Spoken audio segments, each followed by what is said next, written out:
现在已经到报国寺了，马上就要开始了。哎，我这个怎么？前面就是我的小伙伴儿，我们要从这个步道开始了。这里到哪里了啊？报国寺，这里就是去雷音寺。我想放一个旺仔，这是我的旺旺，马上就要上纯阳殿了。其实我的旺旺没有放，因为我没有喝。这里继续上纯阳殿，爬不完的坡，走不完的梯子，到达纯阳殿了。纯阳殿，我把旺旺喝了。纯阳殿出来这段路很平，然后呢，可以很好的休整自己。停止，下雨来了，我们要穿雨衣了。我们现在是穿上雨衣，又停了。穿上雨衣，然后雨停了。深水阁到了，现在2点半，然后呢，我们才到达检票口。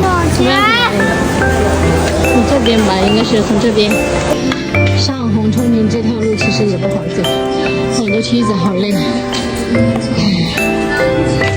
是我们继续往前走。还有个宝宝是不是？对，哪里？他的肚子，妈妈抱着一只。是吗？这个也是个妈妈。红妈妈眼睛红了。这个瑞丰小吃店，99道拐。我们还在99道拐的路上，现在6点33，还在99道拐。伸手不见五指，使劲往前冲。从这边今天还有26公里，今天马上8点，到现在路还看得见。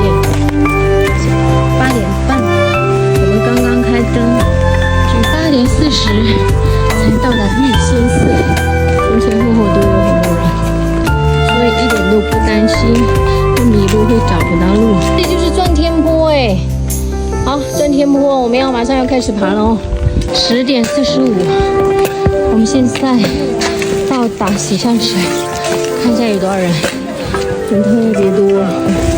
现在1点11，雷洞坪。现在我们是在雷洞坪，这周围有特别多人。现在是5点13分，我们在雷洞坪这边休息，然后呢，现在准备继续出。金顶哦！如果你没有带足够厚的衣服，真的不要上来，特别是下雨天，真的好冷啊！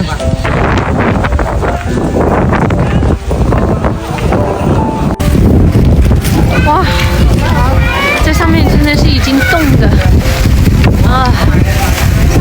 话可说，手是冻僵了。